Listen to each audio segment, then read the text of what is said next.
Yay! I'm alive! Nobody's here yet, though. Okay, so I guess I'm basically right now recording for the people in the future who will be rewatching the beginning of this. So, hello, Occult Club, and welcome to the live stream. So, I've been kind of missing for a couple of weeks or so, and I would love to apologize for that. See, the problem basically is I'm depressed. It's a thing that I'm actually diagnosed with, and especially around fall and winter it starts to act up on me. So the reason why I haven't been doing anything for the past couple of weeks is basically I was getting more and more depressed, and I was still trying to do things. And I hit this moment where my brain went, you know what? I'm behind schedule on everything. I keep missing everything. Nobody's gonna care if I just don't upload today, and then I put it off. And then when I put it off, what ended up happening was my brain went, hey, nobody said anything. Nobody really does care. And then the more I put it off, the more guilty I felt for putting it off. And because I felt guilty, I couldn't bring myself to come back. So I just kept putting it off. And really, honestly, the only reason I'm here right now is that I actually have a patron on Patreon. I got that email last night, and it kind of it jump started something in my brain where I went, holy crap, I think I'm worthless, but clearly somebody is willing to pay money for me, so I must not be entirely useless. So then I went, okay, I'm gonna have to go and I'm gonna have to do the thing, because if somebody thinks that I'm worth it, even if I don't think I'm worth it, I've gotta try. And yeah, that's why I'm trying today. But it's gonna be a bit of thanks, guys. I'm glad you don't think I'm useless.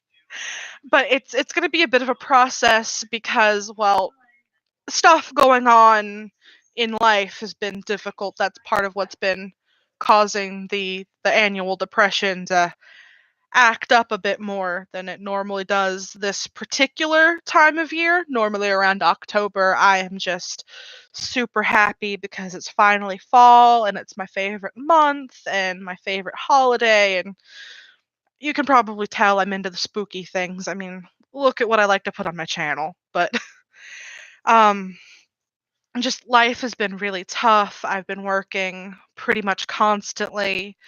That's exhausting.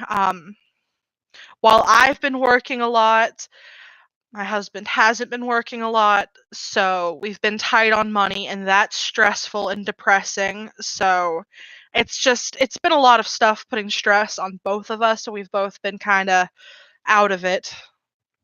So, and unfortunately, it's not going to get any better.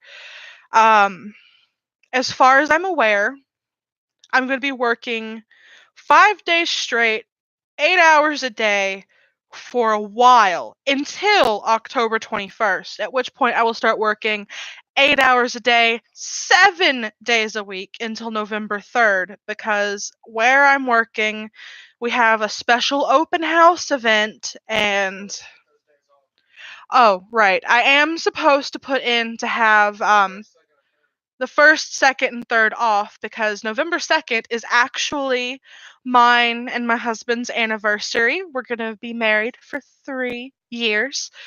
But yeah, we've been together nearly 10. But our anniversary is coming up, so I need to put in for that. But it's going to be really stressful. I'm going to try my best to try to do a few things, but I'm definitely going to have to put Hex Radio on hold because writing the script for that every week is kind of stressful, especially trying to put it out on Monday, which is my only real day that I've got off because Tuesday is all about getting things done and getting prepared for the work week to start again. But I'm gonna definitely try to have some stuff for Oka out because very specifically in her script, I wrote that her event was happening on the new moon. The new moon is the 8th. So I'm gonna try to have Oka's stuff out then, and I'm gonna aim to have something for Clover by the end of the month because I had this whole idea for a special Halloweeny kind of thing where she actually kills someone. It's not a spoiler. It's very heavily implied in the very first video that she's gonna go kill someone. It's not a spoiler if it happens in the first video. It's gonna be a 2-part video. This is not a spoiler because it's gonna say on the video, part 1. I'm not spoiling anything, guys. What I am spoiling wait, what I'm not spoiling, I'm not going to spoil the circumstances of how and why and when. Yeah, so.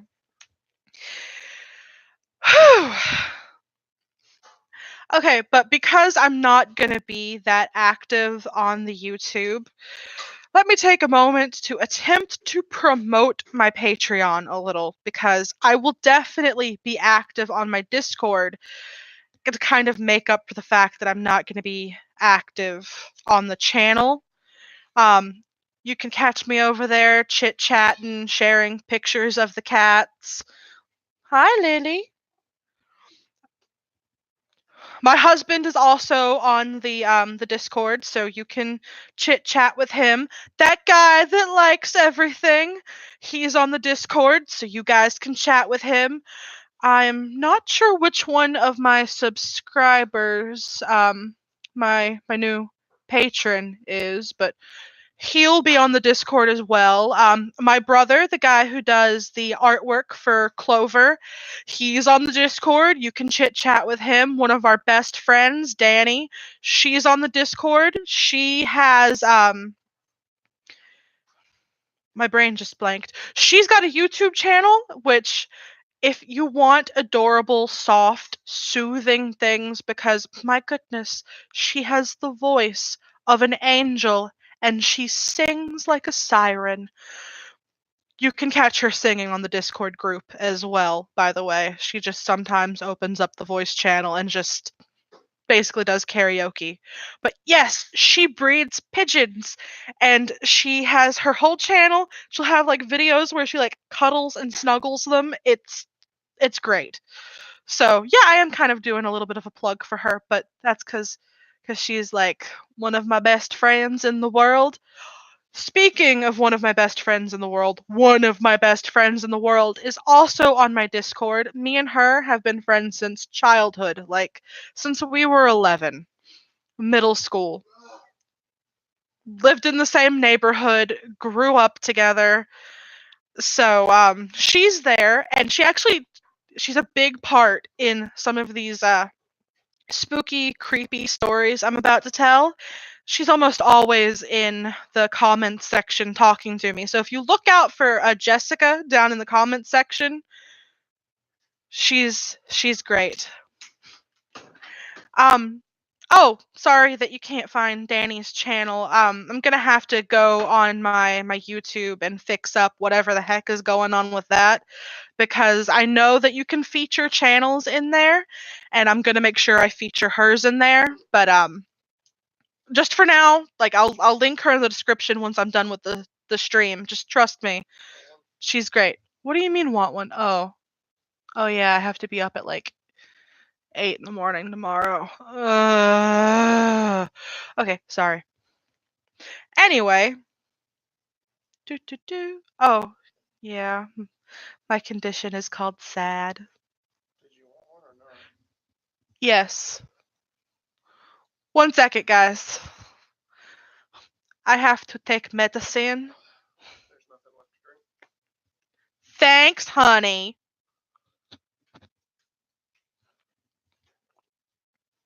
He left me nothing to drink to take the pill with. Um, right. Plug for the Patreon. So, if you go to the Patreon page, which is the same as my channel, the name, it's Echoing Hex, one word all together. You should be able to search it up on there. You pay $1, a single dollar will get you the link to the Discord. You can back out almost immediately if you want once you got the link. It does charge you right away for that dollar because, people would back out right away, just get the Discord, then I get nothing. But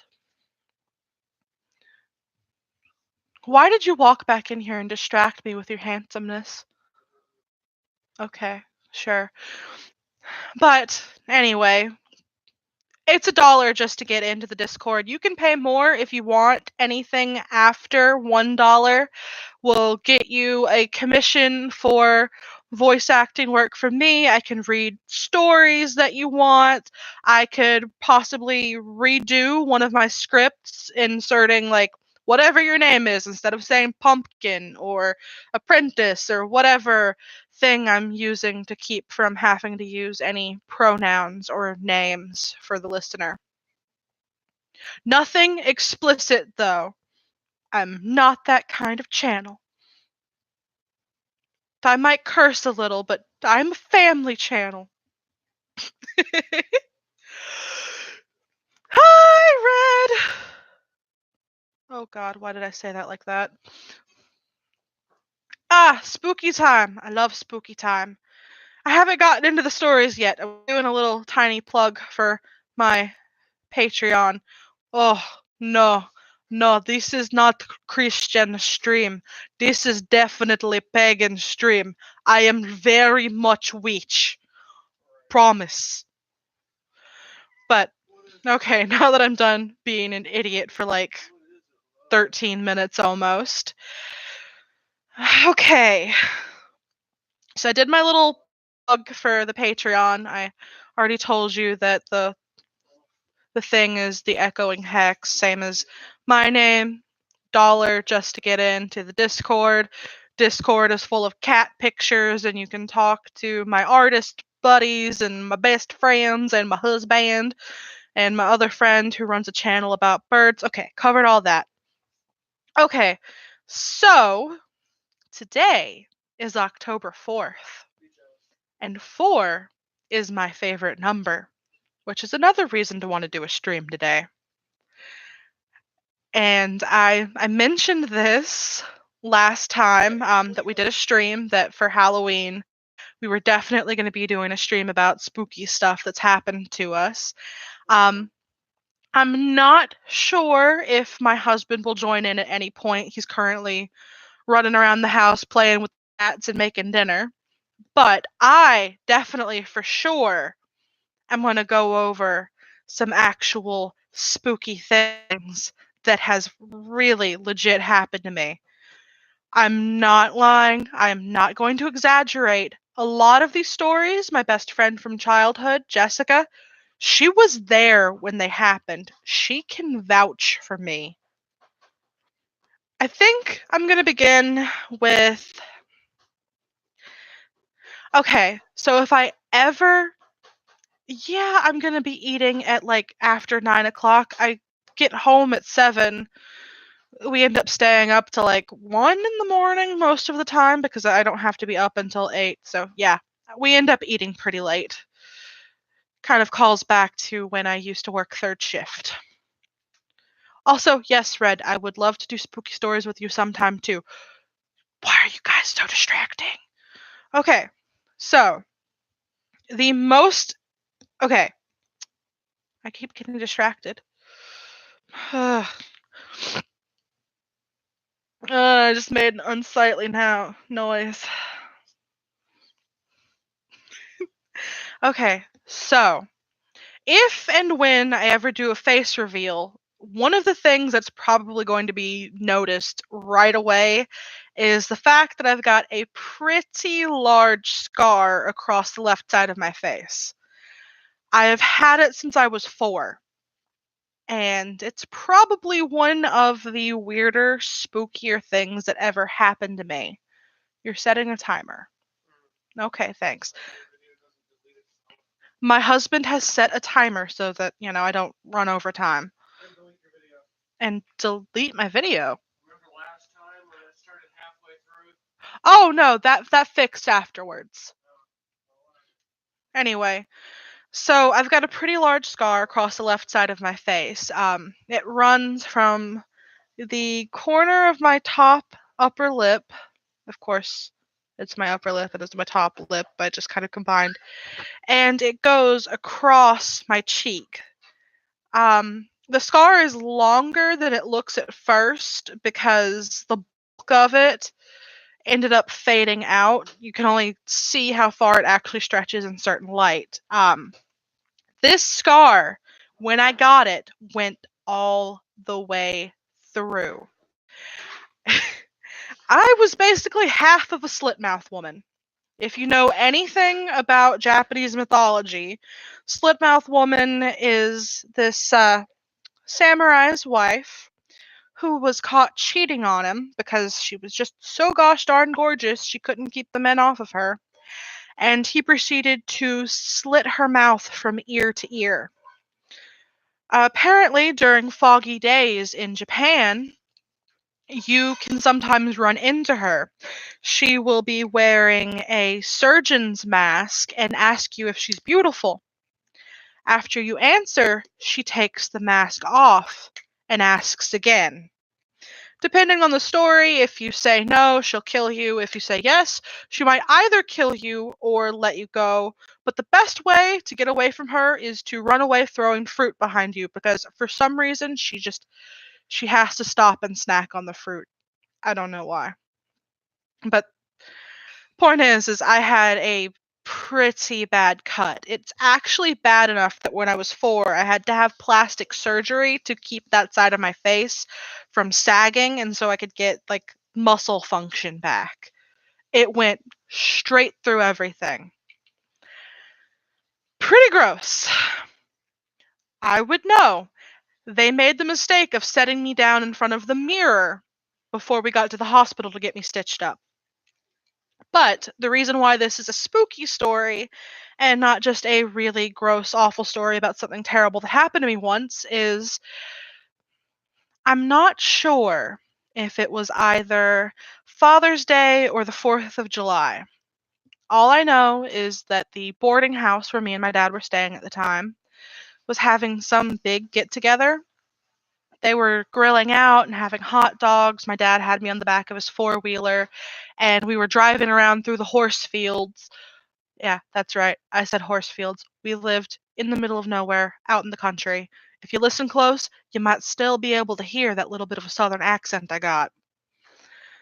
But he was getting hungry, so we headed back to the main area, and this was a massive brick house with a huge two like two-door garage, like it was 2 garages stuck together. So it was huge. I was on the back of the four-wheeler. My dad got off and he turned to me and he said, "Don't go anywhere. Stay right here. I'll be right back." And I said, "Okay, Dad." And then he turned his back and I got off the back of the four-wheeler and I walked into the garage. I was 4. You can't tell me to do anything. And back when I was little, up until I think I was about 15, my dad used to lay carpet and do hardwood floors for a living. And because of where we were staying, he was able to keep all of the extra carpets in this one garage. They basically had this one garage set aside for my dad's work equipment. And I used to play on top of the carpets all the time. It was just what I did. So I went in there and I was climbing on top of the carpets and I was having just a great old grand time. And in the very corner of the garage, there was the seat that somebody had taken out of a car. And I need to set this up for you. My scar is on my left side. I was standing facing the car seat that was in the corner. The wall was on my right side. The opening to the garage was on my left side. I looked at the car seat, and like I had done a billion times before, I went to jump down from the top of the carpet. I blinked. Next thing I know, I am face down on the concrete, laying on my left side with my feet towards the wall that was previously on my right side.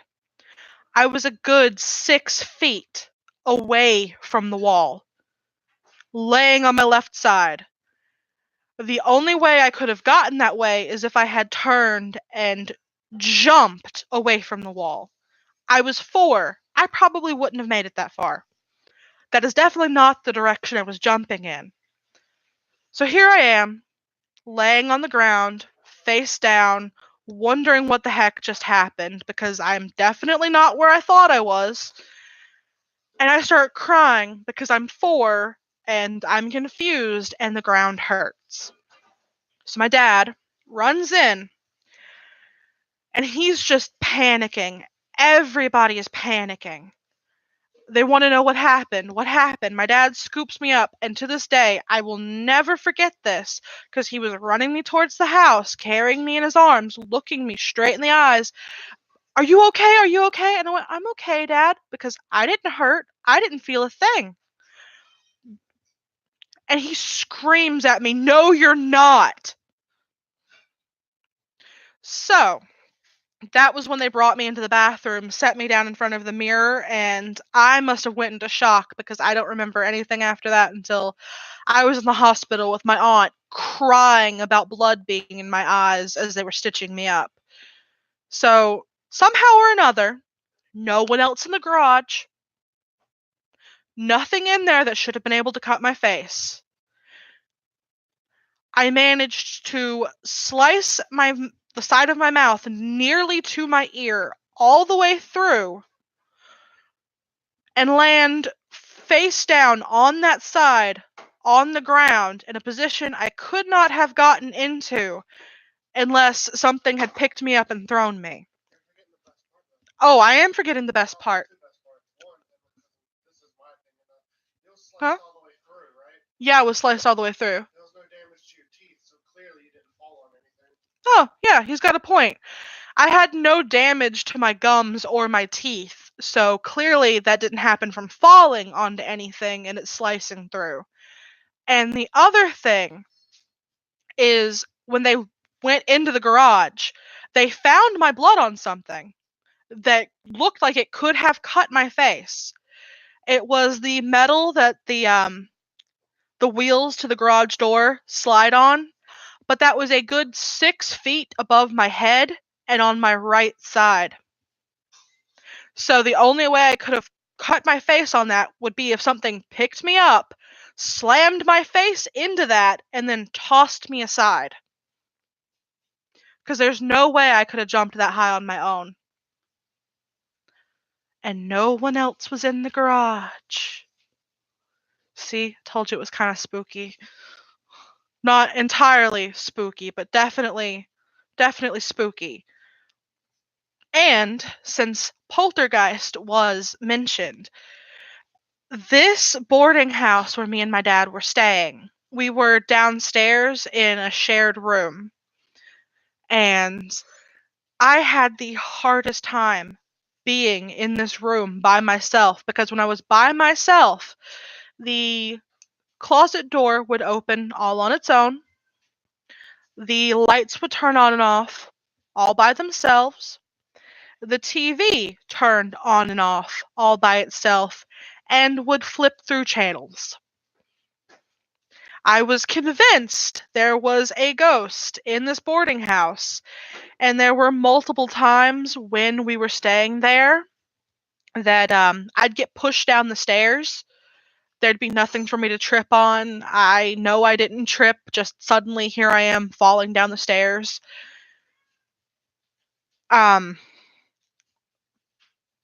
Just stuff like that. Very, very odd, creepy things. Not very fun. Now, I have another scar that has a pretty spooky story attached to it, too.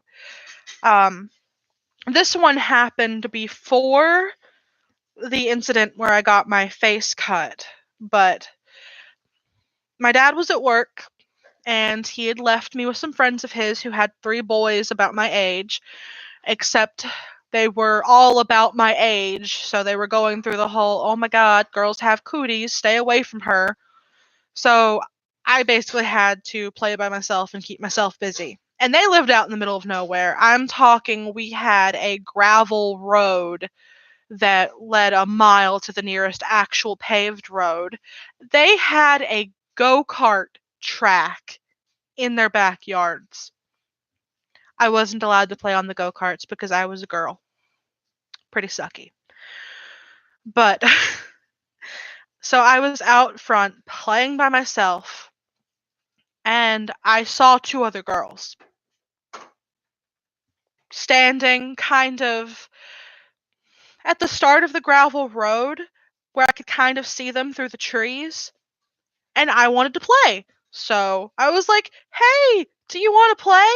And they waved at me, and then they turned and they started running.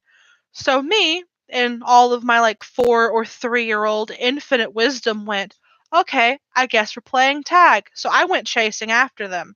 And behind me, I could hear the mom. I think her name was Rita. I can't remember. I'm pretty sure it was Rita because I used to watch Power Rangers a lot and Rita Repulsa. Yeah. Anyway, she starts yelling at me to get back there. I wasn't having none of that. I finally had somebody to play with, so there I am, running down the gravel road after these 2 girls, and there was a bend in the road where the trees blocked it. And as I turned around that bend, they were gone. It was just field on one side, trees on the other, gravel road stretching all the way to the regular paved road, and nobody. So I'm a little bit confused, and I tripped up and ended up skidding along the gravel and cut my left palm open, and I got rocks stuck in there, and then we had to go to the hospital and have them dug out and get stitches. And to this day, that palm, it itches a lot sometimes because there's nerve damage and it can't process that what it's feeling. So it'll just go, oh, I guess we're itchy. And I hate it. So that's 2 scars that I've gotten because of weirdness. Let's see. I listed some things I definitely wanted to go over with you guys. Not exactly a script, just things where I went, hey, these would be cool to let you guys know. So, going off of the next one. Okay. So, the next one, chronologically wise, that I've got listed on here. This isn't exactly like spooky, creepy ghost stuff. This is just extremely gosh darn confusing. What the heck? And my dad was witness to this. In fact, my dad's a big part of this one that happened. So, when I was about 9, me, dad, and my mom were living in this huge double wide trailer out in the middle of, ooh, I have food times. I'm just going to put this down. I will eat in a moment. So, we lived in this huge double wide trailer out in the middle of nowhere. The person who owned the property had this huge fish pond and horses and cows and chickens. And then I had a giant field full of nothing to play in where I used to pretend to be a Pokemon trainer. And my parents had to give me a walkie-talkie because I never came inside and they needed to keep an eye on me. But during one of the first days that we were staying there, something huge came out of the woods. and it was way on the other end of the property. Like way on the other end. But from where I was standing on the porch with my dad, it was almost the size of a house cat. And I mean a house cat as in the size of it on the horizon would have been the exact same size as a cat standing on the railing. It was massive. It was way up above the grass. And the grass was over my head when I was 9. So it was huge, and my dad didn't know what the heck it was, but it was this huge solid black thing that came stalking out of the woods. And my dad ran inside and got his rifle and shot at it. And he hit it. I know he hit it because it flinched a couple of times, but it just kept walking. Like, it didn't run, it didn't make any pained noises, it didn't retreat into the forest. It just kept stalking forward, like it was crossing through the field. And my dad reloaded it, shot it a couple more times, and that was when it finally just calmly turned around, retreated back into the woods, and we never saw it again. Your dad shot at a forest god. Yeah, my dad might have shot at a forest god. God gets shot as walking across the field, so this is a thing that's happening. But point is, it was kind of scary to be, an itty bitty kid realize there is some massive, gigantic, huge thing, and it's not even affected by a gun. Crap. What? What's wrong? I wasn't thinking about it. I put lime juice in this shit. Okay. Citrus gives you migraines. Honey, it's lime juice. It's not gonna kill me. Okay, so I've gone over those things. I went on that. Oh, hello. Acorns. Acorns? Oh, acorns. Okay, so the acorn incident. This is one of the ones where my best friend Jessica was there. Flashlight tag. Yes, I will go over flashlight tag next. Flashlight tag, not only was Jessica there, but so was 2 of my cousins. They were part of the flashlight tag incident. I had something similar happen like that too. Okay, well you can tell your own stories. Mm-hmm. But first, the acorn incident. The acorn incident is very, very small. Very short story. Yes, small like acorn. So, me and Jessica, we were sitting on her front porch. It was across the street from my own house. We were just chilling there. It was the middle of the day. We still lived out in the middle of nowhere. There were woods everywhere. I kid you not, just woods everywhere. And there were oak trees all over the place. So it was fall. The ground was littered with acorns, but it was at that point where they weren't falling anymore. They were just everywhere. So we were on the front porch, writing in a notebook back and forth to each other because RPing is fun. Shut up. And something hit me in the arm. And I was like, what the heck? And an acorn bounced across the porch. So I was like, whatever. And for the next, I think, 5 minutes on and off, like acorns would be hurled at us. But they were being hurled at us from the side, not from overhead, like they were falling from the trees. And finally, we look over, and there is an arm around the side of her trailer throwing the acorns at us. We looked at it. We saw the arm. Now, what is weird about this arm is that, one, it was light brown skin wearing a red t-shirt. 2, if there was a stranger in the yard, her dogs would have been barking at it because she had 2 massive Rottweilers at the time who were in the backyard and they bark at everybody. And I know they bark at everybody because the moment we saw that arm, it pulled back around the side of the trailer. The dog started barking, and then almost immediately from the opposite side of the trailer, her stepfather, a pale white guy in a white tank top, came around the corner. So we went, what the heck? And we ran off the porch and we ran around the side and we saw nobody, just dogs. And there was nowhere for them to go.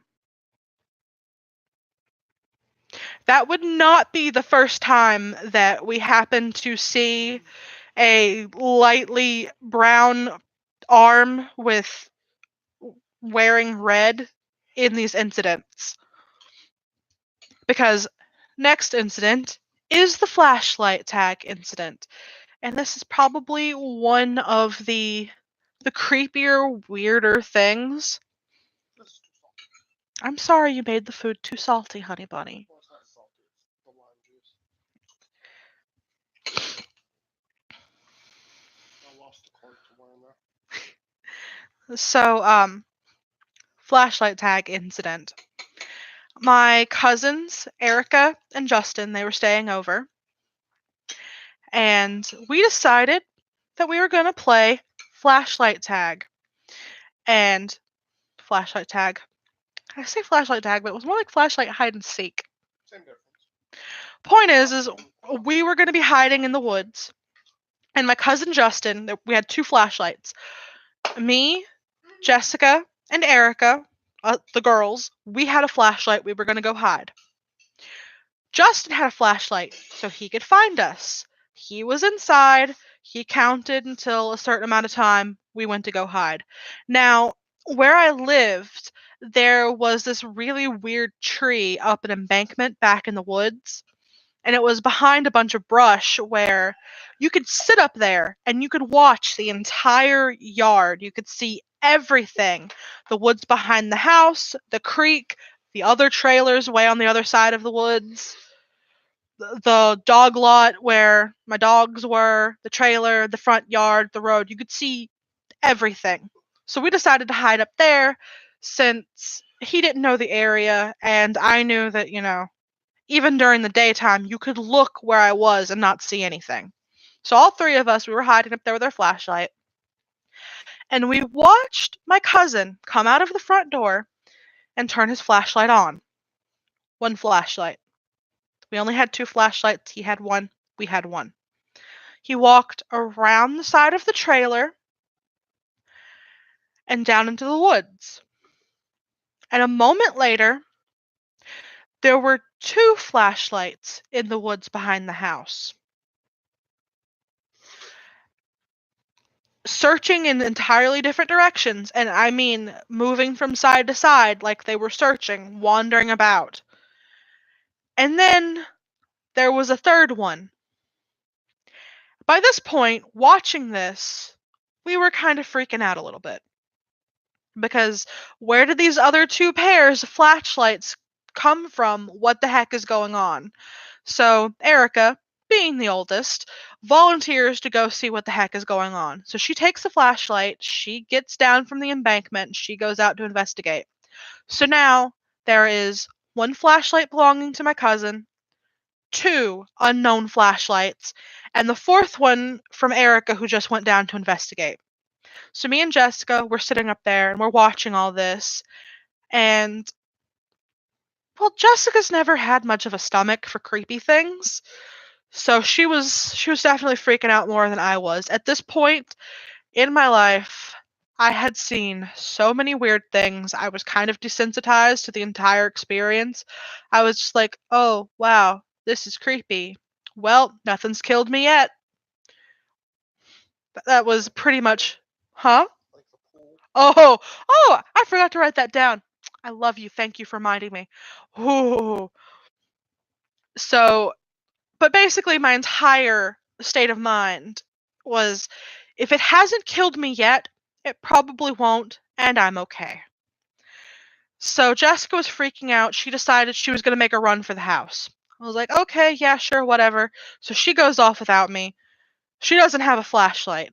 She's making a run for the house. Well, one of the flashlights started getting pretty close to where I was.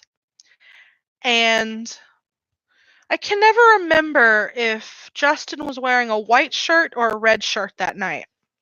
Depends on what he's doing. But I know that I got down from where I was and I went walking down towards where the flashlight was, trying to go after Jessica, and somehow she'd gotten past the person with the flashlight. But I didn't. I ended up kind of running into them. The flashlight pointed right at me, and I saw a lightly brown arm wearing either a red or a white shirt. I can't remember, but it wasn't the color that Justin was wearing. It's it's been a while since this happened. I think I was like 14, 15 when this happened. But it was not the same color shirt that Justin was wearing. And I froze where I was for a second because it was just a flashlight. I could see a bit of the arm, a bit of the shirt color, and then everything behind the flashlight was completely in shadow. And then they just kind of swept the flashlight off to the side. I still couldn't see what they looked like, and then they just kept walking. Meanwhile, I had finally hit, holy crap, what the heck is going on? I'm freaking out. And I ran back behind me on all fours, just scrambling. And I proceeded to leap up the side of the embankment, and I huddled there until both Jessica and Erica and Justin came over there, because they ended up running into each other out in the yard. And then we just all decided, let's go inside, never play flashlight tag again. Fun. So, the swimming pool incident. I think I was like 11 or 12 when this happened. We were over at Jessica's house, me and her. We were swimming in the pool. It was her grandparents. I don't know. It was their house. They had a pool, and me and her were swimming in the backyard. And it was getting dark, but they had like one of those street light posts in their backyard near the pool, so it was bright enough to see. Yeah, kind of like how it is at your mom's. When someone doesn't shoot the light out. Yeah, when someone doesn't shoot the light out. It was bright enough to see. We were still splashed around in the water. And I thought I saw Jessica swim past me in the water. It was getting just dark enough that, we were losing track of each other a little bit, but not too bad. And I saw a movement in the water kind of go past me. She liked to dive a lot. I like to dive a lot. And I was like, oh, hey, yeah, whatever. And I turn, and as I turn, in front of me, I see a person coming up out of the water very slow with just massive amounts of dark hair hanging down over their face. And see, the thing you need to know is that Jessica also has a massive amount of dark hair. And at the time, she didn't have it pulled back. So my brain went, hey, that's Jessica, trying to be creepy. She knows I'm afraid of the Grudge movies, the only movies that scare me. The movie don't even scare you. It's just the sound. No, it's not just the sound, it's the twitchy movements and the sound and the fact that there's nothing you can do once she has her sights on you. You're dead. There's no escape. But anyway, Get the fuck out of our house. so right in front of me, person, pale skin, dark hair over their face, coming up out of the water. Think it's Jessica. And then I hear a splash behind me. And I turn, and as I turn, there's Jessica staring at me with wide, shocked eyes. We both look back forward. There's no longer anything there. And we scrambled like hell to get out of the pool. I'm glad I mentioned the pale skin, long, dark hair thing, because this is another thing I forgot to put down on my paper. There was another time I saw this. It was years later. Oh, don't worry if you missed anything. You can. Are you gonna say the wedding dressed lady or whatever we saw in the basement? No, honey. Stories that happened when me and you were together are going to be saved for later on in the month. I'm going to do another live stream since it's a spooky month. This is just for creepy things that happened. Yeah, I know. All of the good ones are from when me and you were together. But don't worry if you missed anything. I'm not going to take the stream down after it's over, so you'll be able to go back and catch up because I've told a few spooky stories since you were gone. But now for another creepy story involving the same very pale person with long dark hair. Years later, I'm in high school now, and me and Jessica, we lived across the street from each other. And every morning, I would get up, and I would walk all the way up the hill to the bus stop ahead of her.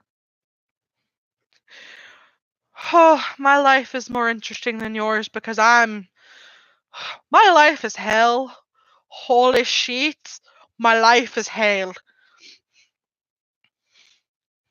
I'm paying for the interesting stuff, trust me. So, I was way ahead of everybody else, up on the bus stop, all by myself. The bus stop was at the top of the hill. From the top of the hill where the bus stop was, this was a very tall hill. You could look straight down the road until the next big hill that went down. And I really wish I could like draw a map now because it's hard to word this in a way that you can picture it. I could, but that's a lot of work. But Jessica's house was up on the top of a big hill on the other side of the road, and my house was on an embankment on the other side of the road. Like, road, sheer drop off, levels out, my house continues back into the woods. Her house, road, really, really tall hill that I once broke my arm on. Trailer, more hill, woods. So I'm looking down, waiting on her, and from her driveway, I see someone come running down the hill. And my brain goes, there's Jessica. She thinks she's running behind. She must be in a hurry. And as I watch this person run down the hill, they run across the road near my house. They run back across the road again. Meanwhile, they're still moving towards me, but they're zigzagging across the road. They go over to where, like, there's this drop off on the road. They dodge back to the other side, and then they finally dodge back towards the right side where her house is, and then they just yeet themselves off the side of the road into the woods. And I'm like, what the heck, Jessica? And then I see Jessica start walking down the driveway. She didn't see anybody come down the driveway ahead of her. I was still freaking out by the time she got up there. I told her the whole thing. She freaked, like, right the heck out. And I think for a good 2 weeks, she refused to come down the driveway unless I was there with her. She was very afraid of everything. I wasn't. Now, I've mentioned, like, so many weird things happened in this neighborhood that I actually literally reached a point where I'd had enough.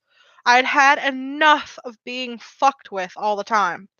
So, one night, in the infinite wisdom of a 13-year-old who thinks that, she can fight the world, I picked up a bamboo sword and I walked into the woods in the backyard and I shook the sword and I yelled at whatever was out there that I'm not afraid of you. I'm not. Show yourself. I'm done being afraid. I'm done acting scared. I'm done with this whole entire thing. The trees started to shake, like the entire woods. There was no wind, but the trees started to shake like something massive had just reached out and was grabbing them. There was a rushing sound, almost like like something giant was barreling through the woods. Like I could hear branches snapping, leaves rustling. And then there was a right in front of me. Like almost like this weird pig noise, like a big giant grunt, like there was a whoosh of air, something stopped just on the other side of the trees, just outside of my line of sight, and like growled at me. And I proceeded to put the sword down very calmly, put it on the ground, went, "I'm sorry, I'm afraid, I was wrong." And then I turned around and I walked inside, and I didn't mention that to anybody for the longest time because I didn't like admitting I was afraid of anything. See, me and my infinite wisdom would have took a swing at it. I'm sorry, but according to Simon, who, by the way, is I'm not gonna say for sure that Simon is actually a monster or a cryptid or whatever Simon is claiming to be. But I'm gonna say, after the weird shit that's happened to me, I am not going to say that he's not. But Simon Alkenmayer, I think is the full name. They're on Tumblr. They write books. Their claim is that they are some immortal cryptid who eats humans. After the weird shit I've seen, I am not going to say that they are not, because I definitely can't say that they're not. But I told that incident to Simon, and Simon said, "It's a good thing you apologized. Politeness gets you everywhere." Whack. Yeah, and then you would have died, and I didn't. So ha. What Okay. if it killed a god, took on its powers, and had to go fight other gods? I'm pretty sure whacking a god in the head with a piece of bamboo would not kill them, and you would not get their powers. Well, it depends. Okay. Wood can kill things. Okay, so Stick to the heart, it kills just about anything. okay. So I have a couple more things left to go over. One of them I'm just going to gloss over very, very briefly because it's an upsetting thing for me and Kenny both. But there are a few times after I hit the age of 14 that, still living in that area, I did not wake up alone in my bed. There was a weird, creepy shadow thing. Yeah. We don't like to talk about that incident here, and it happened more than once. It happened several times a week for 4 years until I moved out and I was away from that neighborhood. But like I said, I glossed over that because your imaginations can probably fill in the rest. The two last things I want to go over. One of them is, okay, so I've mentioned before that I'm agoraphobic. I do not like to be outside. I used to when I was younger. I mean, clearly, I used to run around in fields with horses, even after they stepped on my foot and crushed all the bones in it. I twisted my ankle a lot as a kid running everywhere. I used to always be in the woods, always playing in creeks, always just everywhere. Now I'm older, I have anxiety and agoraphobia and social anxiety. Huh? Yes, I'm still clumsy as shit. I don't like to go outside. It's scary out there. I'd rather be inside in the house. Preferably, the smaller and darker the space, the happier I am. So, this started even back then when I still went outside a lot and played around in the woods. I would sometimes hide in my closet. I had a pretty big closet. It was big enough that I could go in there, lay down completely stretched out under all the clothes. My arms touched the walls, but my feet and my head, they had some clearance. So I'd just chill out in the closet sometimes. And one day, I looked up, and from the top of my closet, I saw a hand with very long claws slowly reaching down towards me. And that was the last time I ever went in that closet. And I'm not kidding you. I proceeded to put everything else in my room that I could in front of that closet, and I never went in there again. Those clothes that were left in that closet, they were dead to me. I didn't wear anything in that closet ever again. And the final one is, this is where I'm not sure if this is actually like a ghosty thing that happened or if this is a me thing that happened. But my husband can kind of vouch a little bit for the circumstances. When me and him both were around 12, 13, there was this massive ice storm that came through the state where we live, and it knocked out power for weeks. It was sometime around Christmas, because I remember when the power finally came back on, they were playing It's a Wonderful Life. But when the power first went out, I was alone in my room. I'd been staying awake like an idiot instead of sleeping, even though it must have been like 2 or 3 in the morning because both of my parents were asleep. And the power went out. And due to all of the creepy circumstances, I did not like to sleep in the dark. I always had a TV on with like the volume on just a little bit, just so I could hear something and be able to go, "Oh, that's the TV making that noise," and be able to actually sleep at night. So ice storms are cool. I know, right? That's why I snorted. So power goes out, and I'm laying here in the dark, going, "It's okay. It's okay. Everything's fine. It's still bright enough to see. Everything's fine." Because it was snowing, and as people who live in areas where it snows a lot would know, when there's snow on the ground, it's very bright outside. Very loud. And very loud. Yeah, snow is very loud. When it's falling, snow makes a lot of noise, and then it amplifies all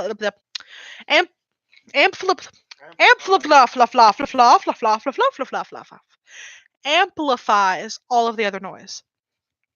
So there's that. So it's very quiet, still bright outside, and the light coming through the window is almost kind of a bluish color, both from the blue streetlights outside and reflecting off of the snow. And from just behind my head, just out of the corner of my eye, I see a red light just kind of burst into existence. Real. Like 1 second there was nothing, and the next second there's this red light just behind my head, moving just slow enough where if I jerked my head really fast, I could see the whole round shape of it before it would move to turn back behind my head. So here I am, sitting upright on my bed, trying to turn around rapidly to look at whatever the heck this weird orb of light is that's just appeared behind my head for no reason at all, and I am freaking out. I actually started yelling for my mom. And I'm gonna gloss over this just a little bit because personal stuff. But at the time, my mom was very sick. She always slept in the living room on the couch. She couldn't really move very much.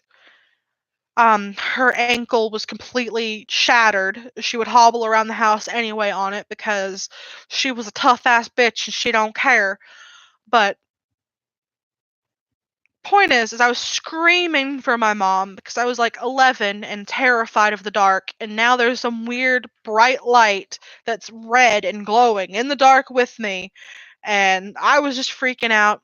And my mom is yelling from the living room that just shut up, everything's okay, I don't care. So in the middle of freaking out, the red light disappears. And I'm like, oh, okay, nothing to yell about anymore. So I proceeded to kind of calm down a little. And as I'm calming down, poof, it just bursts right back into existence. So now I'm screaming again, and my mom's yelling at me to be quiet. My dad's finally coming out of his room, like, what the hell is going on? And I'm just screaming, and nobody's coming to check on me because I'm freaking out. There's a red ball of light, and I am begging them to come look at this. Come look, come look, come look. Nobody comes. The light goes out again. I'm quiet for a bit, freaking the heck out, trying to calm down.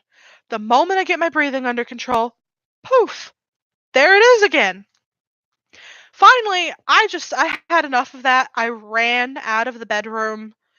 The light did not follow me. It kind of poofed out of existence somewhere across the room, and I spent the rest of the time the power was out sleeping on the living room floor with my mom.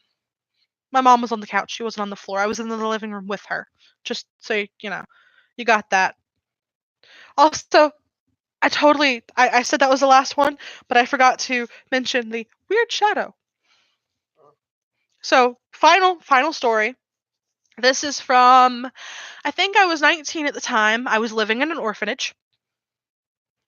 Oh, can probably guess my life was something if I was 19 and in an orphanage. It was an orphanage. Kenny, it was literally on Orphanage Road. It's an orphanage. I just thought you didn't go to orphanages when you're that old. They recently opened up a program where 18 to 21-year-olds could live there until, they had a job and were on their feet. So I was staying there. Their special program, the 18 to 21-year-olds, we had our own separate cottage where we had to take care of all of our own cooking and all of our own food. We had curfews and stuff. We had our own rooms with locks on them, but we didn't have any like group home parents in the house with us watching us. We had to take care of ourselves. The whole thing was teaching us how to be independent on our own so we could get back into the world and be successful people without being homeless. It was either live there or live in a ditch somewhere. So I was living there. And earlier that year, my cat had died. And I loved this cat to pieces. And for a long time after he died, I could be sleeping or starting to fall asleep, and I could feel like little cat paws come up onto the bed and like walk up the bed and lay down with me. So my brain was like, oh, hey, there's Cheshire again coming to snuggle. It was always very comforting. One night, I'm laying there about to fall asleep, and I feel something coming up onto the bed. And at the time, I had this chest at the end of the bed that I kept extra blankets in. So I'm laying there, and what it feels like is that something's on the chest and it's crawling up onto the bed. But it does not feel like a cat. It feels very much like there is a person there crawling up onto the bed. And I open my eyes slightly, and I look down, and I don't see anything. My bedroom door is locked. I have my light on because even then, I couldn't sleep without a light on. Even now, I cannot sleep without some kind of light in the room. I need to be able to see if I open my eyes. Because stuff like this. But I don't see anything coming up over like the blankets at the end of the bed. So I'm like, I must be feeling this wrong. Surely that is just Cheshire's ghost again, coming to lay down on the bed. So I close my eyes and I'm feeling this weight crawling up the bed. And it feels very much like the weight of a human, the size of human hands pressing down on the bed. But remember, when I checked, I didn't see anything like tall enough to be a person poking over. Finally, kind of near the foot of my bed, I feel this weight sink down and stop. And even though it was heavier than it should have been and not the right shape, my brain went, okay, it stopped moving in roughly the same place Cheshire always lays down and goes to sleep whenever, I feel his ghost come visit. Everything's fine. So even though my adrenaline was high and my heart was in my ribs, I just closed my eyes and I tried to sleep. I don't know how long it was until I woke up, but I woke up to the sensation of that same weight crawling up my body. And I was terrified. I couldn't open my eyes. I was so terrified. Like, I felt the weight of something pressing on my arm, pressing on my stomach. Like, there was something crouched over and it crawled up. And I opened my eyes just ever so slightly. And there was this massive black shadow, like blocking out almost all of my vision. Like the head of it was just over my chest, looking down at me. I could see the light from the room behind the shadow. I couldn't see any eyes. It was just solid black.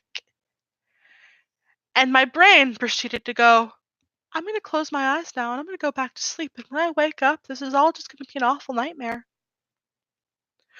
So, with this weight sitting on my chest, I closed my eyes and I begged myself to go back to sleep.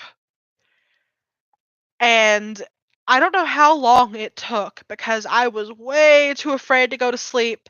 And I've had sleep paralysis before. I know what that's like. This was not that. Eventually, I somehow managed to fall asleep because I kept repeating that mantra in my head that if it was going to kill me, it would have done it by now. If it was going to kill me, it would have done it by now. If it was going to kill me, it would have done it by now. Eventually, I fell asleep. And when I woke up the next morning, it was gone, and I ended up moving my bed to another room. But that was my time in the home. Fun times. Yeah. And just remember, these are things that just happened to me. Me by myself. Sometimes Jessica was there, sometimes she wasn't. I mean, but this is before me and my husband got together. The things that have happened since me and him got together are a lot more interesting.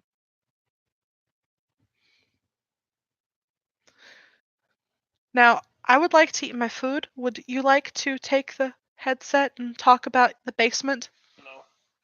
You're not gonna tell them about the stuff that happened to you as a little kid in the basement? Okay. Maybe one day I can get him to tell you. Halloween, when I can get a mic on my own. Maybe one day I can get him to tell you some of the stuff that's happened to him. But yeah. He's had some things happen to him, but we've had a lot of stuff that's happened to us together. And holy hell, I forgot Hellhole House. How could I forget Hellhole House? Hellhole House, you were there. Remember, me and Jessica brought you to Hellhole House. That's where I got those freakish ass EVPs. Yeah, it's where you got those freakish ass EVPs. Okay, very last story, I promise. Hellhole House. So, me and Jessica, when she was feeling brave and not afraid of everything, we would kind of go out and walk the neighborhood at night.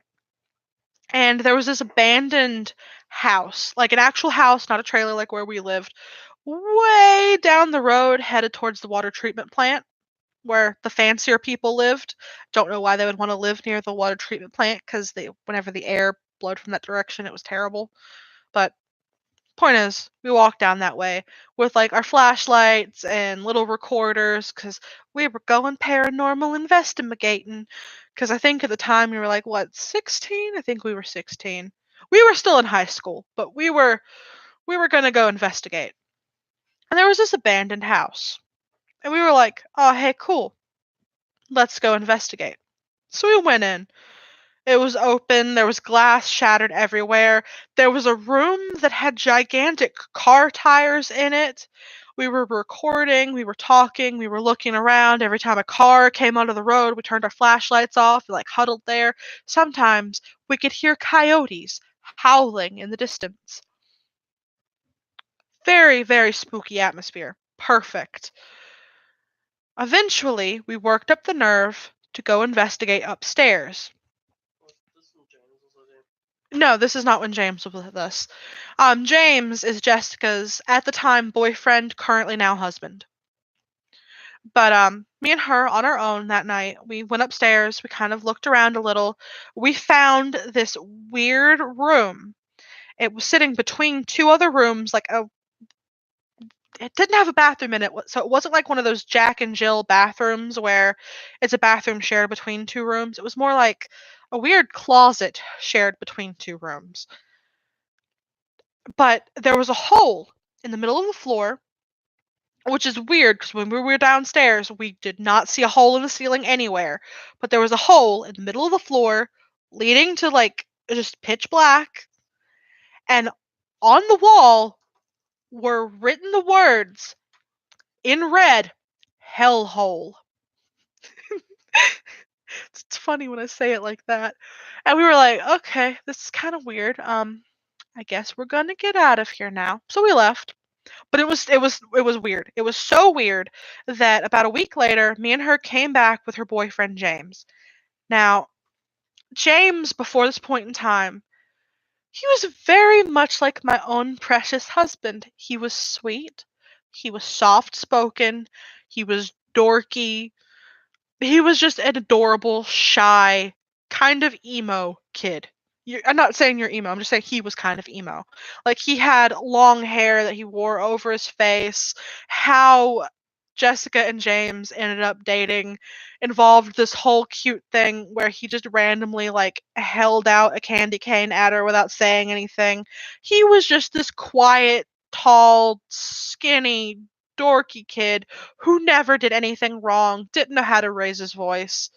We decided to take him with us to investigate. So we all investigate together. We end up walking around the whole place. It's still pretty spooky, pretty weird. We ended up leaving with this art canvas that we found that hadn't been there before. And I think a couple of other interesting things that we decided to bring home with us. And I was walking, carrying these things, and James had been just himself. And then all of a sudden, he starts yelling at Jessica about how she's treating me like a pack mule. And I'm like, that's okay. I'm I take weight training. I am big beefy lady. I can carry a few things. I can bench press 150 pounds. Carrying 30 pounds a mile home is no issue. But he was freaking out and yelling. Oh, yes, yes, big, beefy arms. No, just very briefly, I want to brag. My arms were so beefy, I couldn't wear t shirts because they were too tight.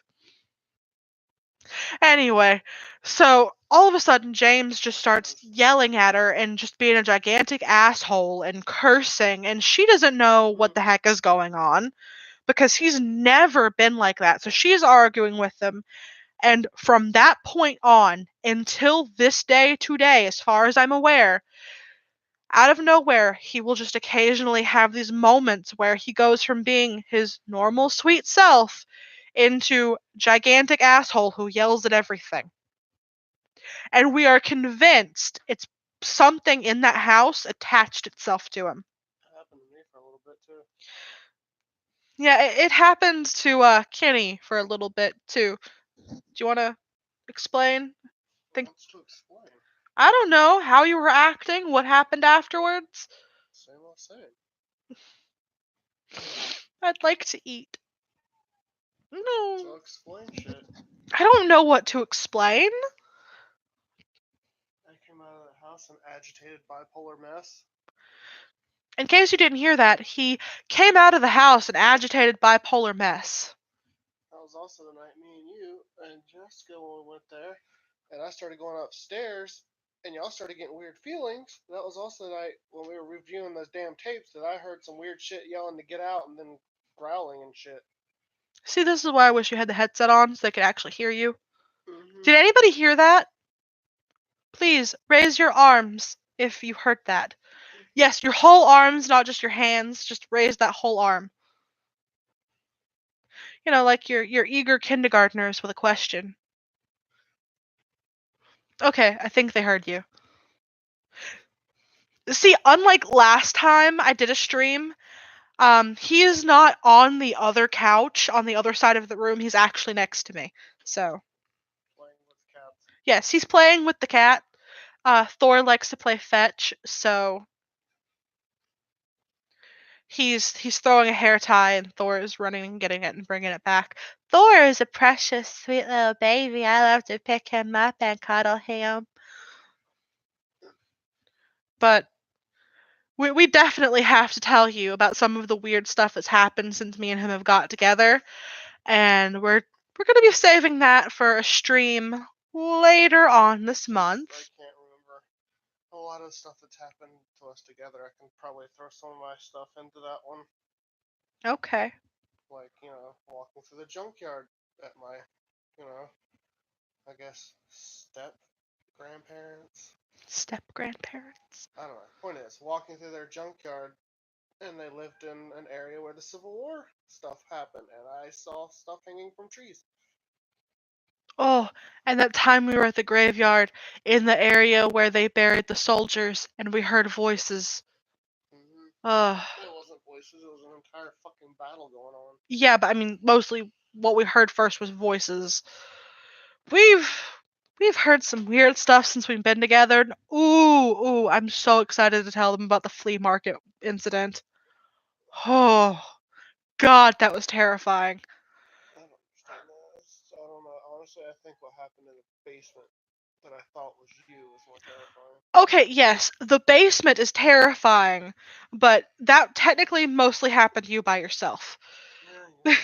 So, definitely look forward to another one of these streams because we've got more spooky stories for you.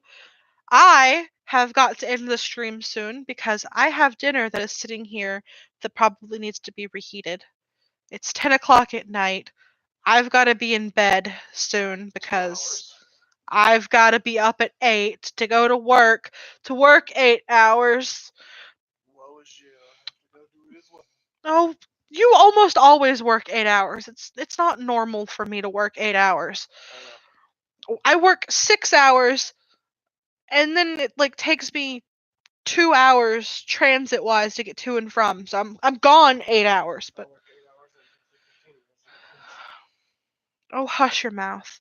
But before I go, one final plug for the Patreon because I mean, I don't know how to advertise myself very well. That's probably why we haven't broken into 1,000 subscribers yet. Do some things, get some stuff, then you'll be friends with both of us. Okay, you probably didn't hear him, but do some things, get some stuff, then you'll be friends with both of us. Oh, I'm sorry that you just got here, but you can definitely, I'm leaving the stream up so you can re-listen, hear all the spooky shit that done happened to me because oh boy, my life is a disaster. Beautiful, beautiful, horrifying disaster. I guess it's a good thing I like abstract art. I love you too. So I'm sorry that you ended up missing it, but I mean this is like an hour and 18 minutes, probably going to be an hour and 30 before I'm done talking. There's plenty of stuff to listen in. I think technically I started the stories around like what 12, 13 minutes in. The first 12 to 13 minutes are me explaining why I haven't been around and doing a Patreon plug, which I'm doing another one right here because I was trying to say, I need to get better at advertising and marketing myself, guys, because I don't make money off of YouTube and we are so poor. We are so poor. We just got the lease paperwork in. They're raising the rent. We need to find a new place to live. We cannot afford to stay here. I need money. I am so close to selling a kidney. I don't need two. I only need one. Some on liver if I didn't use it so much. But technically, you use your liver every day. It always filters your blood. Shut up. That's the point I just made. But anyway, Patreon plug. So, the Patreon is patreon.com/EchoingHex. Same as the channel name, one word, stuff together. The very lowest tier is $1. I only go up to $11 because I am not selfish. I am not going to ask more than that because I'm not providing very much. Pretty much on the Patreon, what you get starting at the lowest tier, $1, is you're going to get thanked in videos. You get a personalized thank you from me when you first sign up. I can either do that as one of my characters or just me. I'll actually say your name, whatever your pronouns are, like I'm actually addressing you to your face. Because I love you guys. You guys is great. Why am I talking like this? I don't know. Anyway, so I'll actually address you to your face when you first sign up. You get my Discord link. My Discord link is because shit be happening this month. That's where I'm going to be spending most of my time. Hex Radio is on hiatus until this month is over, unfortunately, because life sucks. Oh, I'm definitely doing something on Halloween. Ooh, timer is up. That was my timer to definitely end the stream now, which I'm wrapping up now. So we're good. Everything is good. So I'm gonna try to do some more creepypastas throughout the month. Definitely some of the scarier ones if I can. But that's gonna be on and off depending on how busy I am because I'm gonna be only having 2 days off of work. 12 hours I'm gonna be out of the house. I'm gonna be exhausted. I'm already dealing with seasonal depression. So that's a thing. But I'm gonna be on the Discord, sending pictures of my cats, chit chatting with you guys, just hanging out. That's where you'll be able to find me the most. Especially up until we hit 1,000 subscribers and I get that community link where I can actually make big community posts to everybody saying what's up. But if you join the Patreon, only $1, you get the Discord link. It'll charge you for that $1 immediately. But you can back out so it doesn't continue to charge you $1 a month. You can continue to stay a patron if you want. I'm not going to force you. But you do have to pay $1 to get the Discord link because I need to make some kind of money doing this so I can get better equipment because I keep getting comments about how my audio quality has gone down, and I'm aware my audio quality has gone down because I'm wearing a headset while doing this. My previous audio quality came from my phone, and I cannot continue to type scripts up on my phone and hide in my closet. That's just it's too difficult, guys. But $1, you get the Discord link. Anything over $1, I'll advertise for your channel during Hex Radio, or advertise for your art blog or your DeviantArt or your Redbubble or your webcomic or whatever the heck. You'll also get to commission me to record things for you. I could re-record the entire Clover script where instead of saying pumpkin, I say whatever the heck your name is. And instead of saying they, I use she or he or whatever your pronouns are. You could have me read a story to you. I could just spend 3 minutes humming a song. I don't care, just so long as it's not explicit, because that makes me uncomfortable. And also, my husband will hunt you down and kill you. Just letting you know. Because I am what? My husband is very yandere. I love him to pieces. But if he even thinks someone is hitting on me, he will find you. And he will kill you. I don't kill people. Okay, he doesn't kill people. I just make you wish you were. He just makes you wish you were dead. So. It made me not want to kill people. What? I said the army made me not want to kill people. Okay.